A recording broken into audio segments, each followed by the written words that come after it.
I was very intrigued by this new regional model, and I was expecting it would bring more local photographers and to discover also like new talents from my own region. And that was the positive impact of this model, because we were forced to think outside the box and be more creative. Since the beginning, I was looking for, first of all, visual quality and the topics, the relevance of the topic, like what was in the images. It is always very important for me. And I was looking for some, in a way, innovative way of telling stories, and I'm happy to see the commitment of the photographer as well.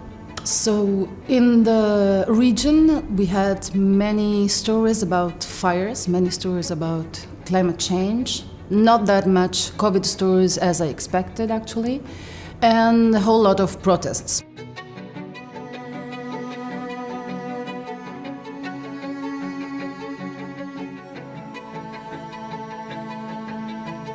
A single image is a standalone, so it has to tell the story in just one image. We had a lot of wildfires in Europe in 2021. And this one in particular, the fires that were in Greece last summer, were really devastating and impacting the entire region.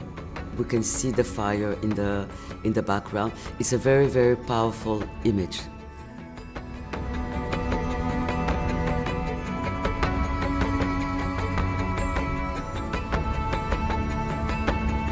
This particular work is shot in a place which is supposed to be a cold place, but if you look at the photographs, it shows you, how this temperature is totally shifting there, and not only affecting people, it's affecting the animal, it's affecting the pets, affecting the children. We had fires in Greece, and this is, let's say, more common. But we have fires also in Siberia, which is actually really scary. This story, it was beautifully made. It was a very aesthetic, and the point of view of the photographer was clear as a statement. No? It's a really good reflection to talk about global warming related to fires in one of the coldest places in the world. So it's fire on ice. How else can we show that it's beginning to be a problem, no?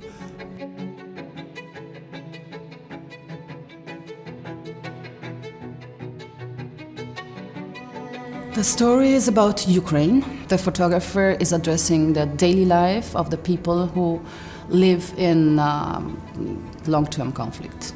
We all thought it was important, because of the current situation, to give an award to that project. That is a long-term project. So how do you connect a long-term to a specific current event that also maybe helps people to understand how did we get there? It's not only about the war. I mean, it's the consequences of war on people in the long term. So there are moments, like intimate moments, or the post-trauma of being in the front line, for example. I mean, it's always subtle. It's never screamed out as a work.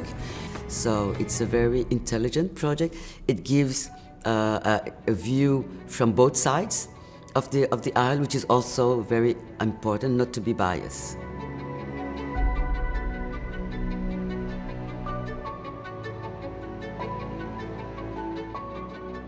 Open format is, for me, one of the most interesting categories to see how photojournalists can reinvent their strategies to tell the stories. The whole sequence of photographs used computer-generated technology, so all the people in the photographs were not real people.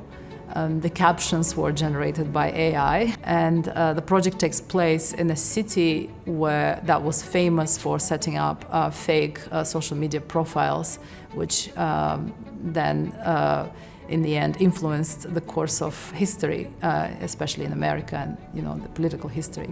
It's really a testimony about fake news and disinformation. Well, this project could never be at the WordPress photo other than at the open format, because it is actually fake images. But it's a clever way to use fake images to make us think about what a fake news is.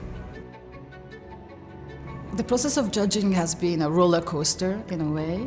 because we had to get through so many beautiful images and beautiful works, because at that point when you have 24, it's just like, it's amazing, you know, the quality and the importance and the relevance of the topics.